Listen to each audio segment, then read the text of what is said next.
Today, I will be discussing a rich vocabulary instructional strategy to use in your classroom. After analyzing the school district's data, there are many areas to be proud of.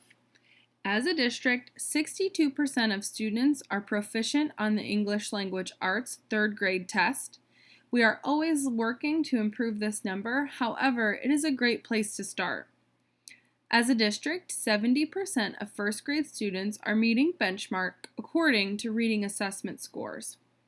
When it comes to areas of growth, our main focus today is word knowledge and identification. According to scores from the reading assessment, which entails word knowledge and skills, there is a 7% decrease in proficient students from 3rd to 5th grade. As a district, over 50% of students were near or below proficient regarding reading informational and literacy texts.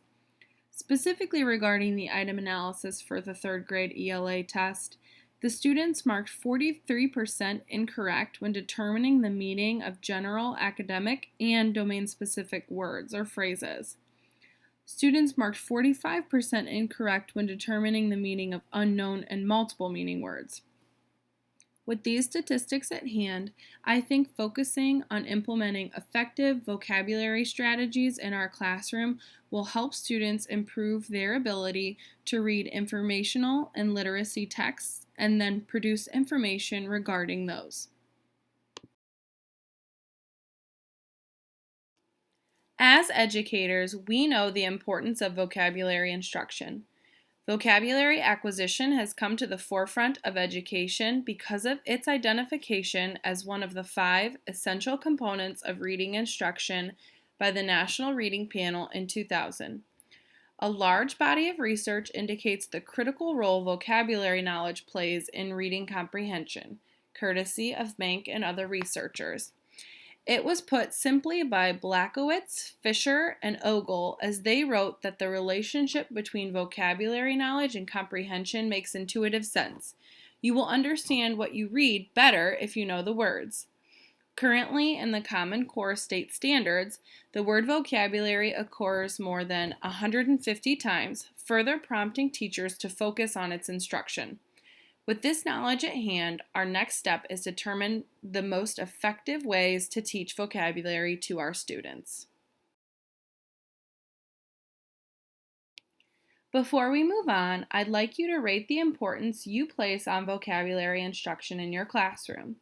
On a scale of 1 to 5, 1 being the of least importance and 5 being the most important. Write your number down and reflect at the end to see if your number could be higher or lower.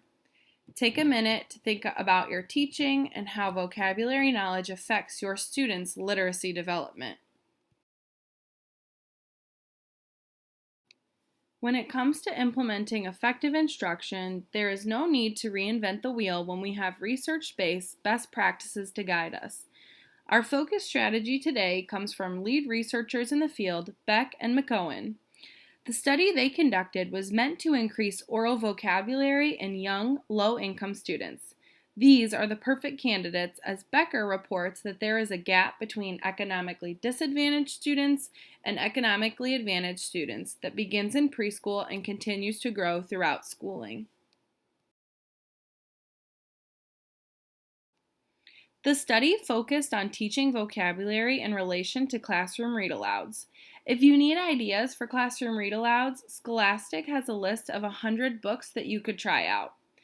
The overall layout of the strategy is basic. Provide rich vocabulary instruction. However, this is broken down in a systematic way, focusing on using student-friendly language, providing multiple examples and context for words, and requiring students to process words deeply by identifying and explaining appropriate situational uses. For this study, both kindergarten and first grade classes participated in focus groups who received this type of rich instruction, while control groups received the district's typical vocabulary instruction.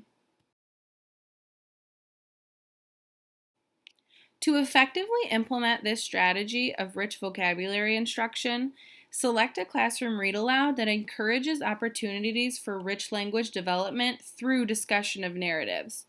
Vocabulary instruction should occur after the story has been read and discussed in order to enhance general vocabulary development rather than comprehension of the story. I will explain the steps of the strategy accompanied by an example of what it would look like using the target vocabulary word feast, selected from a classroom read-aloud book called The Burnman of Town Musicians. Step 1. Contextualize the word for its role in the story. For example, in the story it said the animals found the robbers' table full of good things to eat, and so they had a feast. Step 2. Explain the meaning of the word. A feast is a big special meal with lots of delicious food. Step 3. Have students repeat the word to encourage phonological representation. Say the word feast with me. Feast. Step 4. Provide examples of the word in other contexts. People usually have a feast on a holiday to celebrate something special. Step 5. Have the students make judgments. Which would be a feast, eating ice cream or eating at a big table full of all kinds of foods? Why?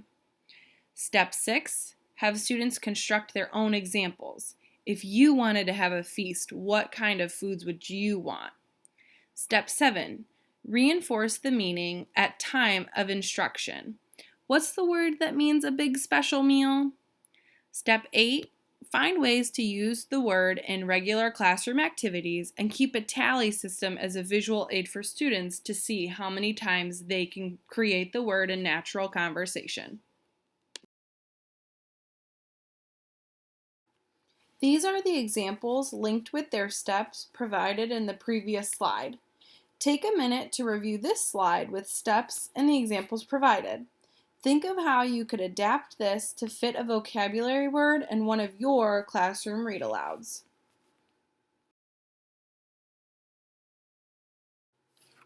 Teachers in the study implemented the rich instruction strategy over several months. ANOVAs were conducted for both kindergarten and first grade groups. Both kindergarten and first grade experiment groups showed significantly higher gains than the comparison classes. Mean word gain for kindergarten students in the experimental class was 5.58 words, while the comparison kindergarten students gained 1.04 words. First grade experimental group gained 3.64 words, while their comparison group only gained 1.71 words. Below is the provided data table from the study. Some overall differentiation strategies that can be used by all three buildings would be acting out words, drawing pictures, saying the words while students are looking into a mirror or camera to encourage phonological awareness, starting a vocabulary journal or creating vocabulary sheets where kids can fill in the answers as they go and have a nice visual to follow, creating a Kahoot game. Whatever strategy works best for your building and your resources are things that you can try using. Specifically regarding Cortland and Darcy Elementary, who scored the lowest in information text areas, we can take time to look at what curriculum they're using, how they're implementing informational text, and share ideas for student-centered selection of books.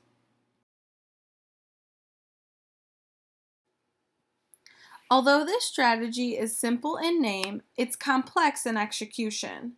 To provide rich instruction, remember to use student-friendly language, provide multiple examples and context for words, and require students to process words deeply by identifying and explaining appropriate situational uses. Find ways to make the strategy unique to you and your students in your classroom. Phillips, Foote, and Harper support this mindset, saying that a student-centered focus on learning will limit wasted time and encourage retention of target words. Thank you for listening. I'd love to hear about your effective implementation of this strategy or any other differentiation ideas you would consider using.